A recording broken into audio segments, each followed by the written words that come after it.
Eve has gone through a genuinely jaw-dropping transformation over the years, from rapping with one of the most prolific crews of all time to co-hosting The Talk. She's done it all. Keep watching to witness the story of someone who never stops chasing after her dreams.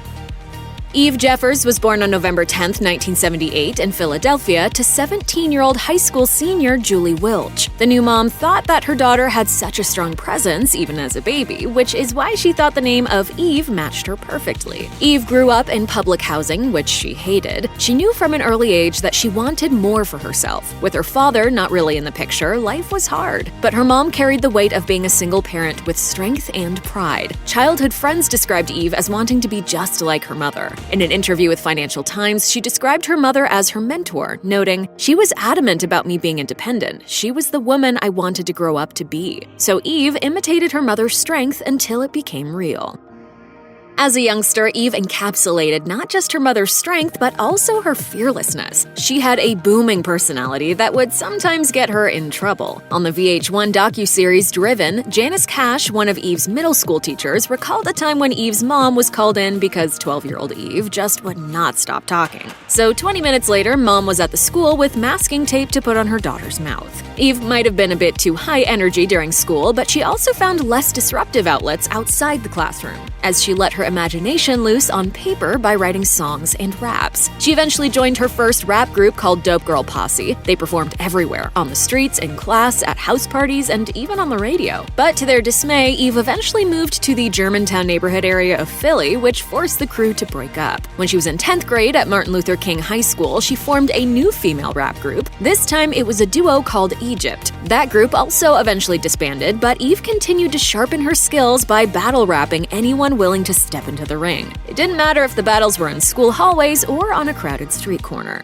I was a battle rapper. I wanted to go up against all the guys in every cypher on every corner. I've always been a tomboy. I did what I had to do. I proved to y'all. By the time Eve entered high school, she had tunnel vision for the music industry. Books and homework were the last thing on her checklist, if they were even there at all. School just didn't pique her interest anymore. In those years, she rebelled hard. As her childhood friend LaRonda Braxton put it on Driven, she was determined that at that point that she wasn't going to live up to nobody's expectations of her. She was going to do what Eve wanted to do. Eve had been a good student up until then, but she ended up abandoning her high marks for a chance in the spotlight. As she told the Financial Times, "I did every talent show in our city. I would pawn little things I had to get a bus ticket to go to New York City to see if I could see any execs. I was very determined." She added, "I loved school. I always loved words. English was my favorite class, but I barely made it out of high school. I'd made the decision I wanted to be in the music business. A lot of my education was outside of school, writing beats in a friend's bedroom." Alas, Eve's hopes of being discovered by the time she graduated high school didn't quite pan out. She was now fully independent from the strings of a legally required education, but she was also beginning to doubt her rapping abilities. She frequently traveled between New York and Philadelphia to no avail. As she told BET, "I thought I'd be signed by the time I got out of high school, and I kind of was on the verge of quitting." In need of quick cash, Eve met a group of exotic dancers who ended up taking her under their wing. But some of the people closest to her were genuinely worried about her. Her mother thought that she was totally different and that she was going through a downward spiral. Ultimately, her time on the pole didn't last very long. She's described herself as the, quote, laziest stripper, and she only lasted about 2 months before calling it quits. Her heart wasn't in it anyway, as she would tell her customers. I could give you a lap dance, but I'm better at rapping. One person who helped Eve actually make the move from stripping to full-time rapping was Mace, who was an up-and-coming rapper when he visited her club one night. She asked him if he wanted to dance, but he ended up saying to her, "You're not supposed to be here. What is it that you want to do?" And she told him that she wanted to be a rapper.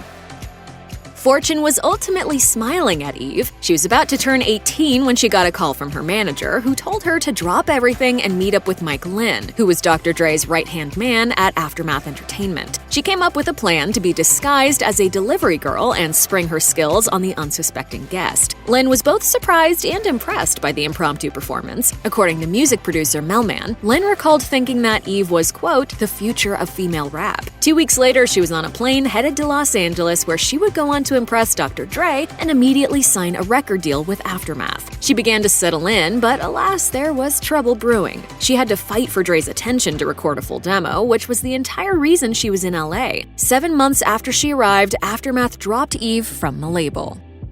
With Los Angeles behind her, Eve found herself right back where she'd started. She felt like she had taken 10 steps forward, only to go back 15. As she explained to The Guardian in 2019, "I'd bragged and had this big going-away party, and then I was back at my mom's house riding the bus again. I was really depressed, but I needed it to happen. I was a battle rapper, but I didn't know how to make songs." But that depression only lasted a month until she received a call from her manager telling her that she needed to go to Yonkers, New York, which was the home of Rough Riders. Jimmy Iovine, co-founder and chairman of Interscope Records, knew that she had talent. As he told BET, "I know that Dre always believed in her. I always believed in her. And I was always looking for something, for a spot for her to help her make the record that she wanted to make." This new opportunity wasn't all sunshine and roses. Eve had to come in and battle to earn a spot in the Rough Riders crew. Anyone who wanted to join the Rough Riders had to battle, and Eve proved that she was ready to handle the fight.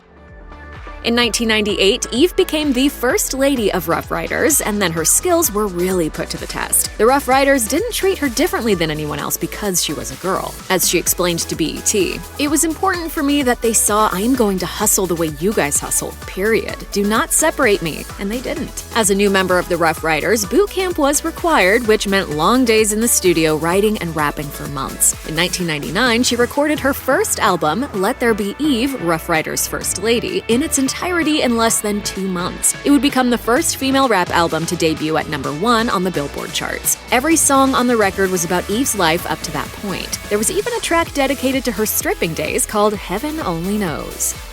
By the time of her second album, 2001's Scorpion, Eve was making history yet again. Much to the dismay of many people on her team, the last song to be included on Scorpion was the Gwen Stefani featuring Let Me Blow Your Mind. That song would make history in 2002 by becoming the first winner ever in the Best Rap Sung Collaboration Grammy. The hypnotizing beat produced by Dr. Dre captivated the ears of many fans across the world, making Eve a global sensation. But Let Me Blow Your Mind wasn't ever even supposed to happen, thanks to the ostensible differences between the two ladies on the track. With Stefani having mainly a rock background as the lead singer of No Doubt, Eve's record label initially didn't have the vision to see how this collaboration could work. But Eve did, and she pushed for it to happen. Her instincts paid off as the song's success and Grammy win pushed her career to an even greater level of stardom.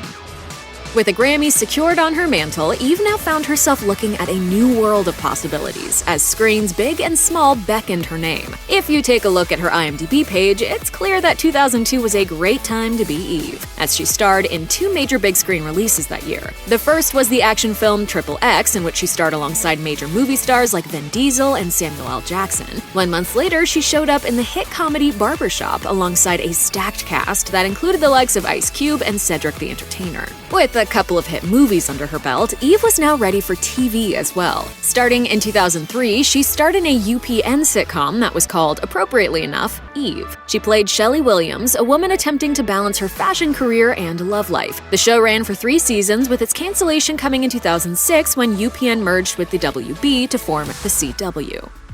In 2010, Eve met businessman Maximilian Cooper, and they would go on to strike up a long-distance relationship. After a few years of dating, they officially tied the knot on June 13, 2014. Cooper is the CEO of the Gumball 3000 Motor Rally, so Eve is now the First Lady of Gumball, thus leaving her First Lady of Rough Riders days in the past. In 2014, Cooper gushed to E! News, "I'm so happy to make Eve my wife. The whole experience has been amazing, and we are both so happy to have tied the knot." And I just thought, you know what, I'm not going to let her get away.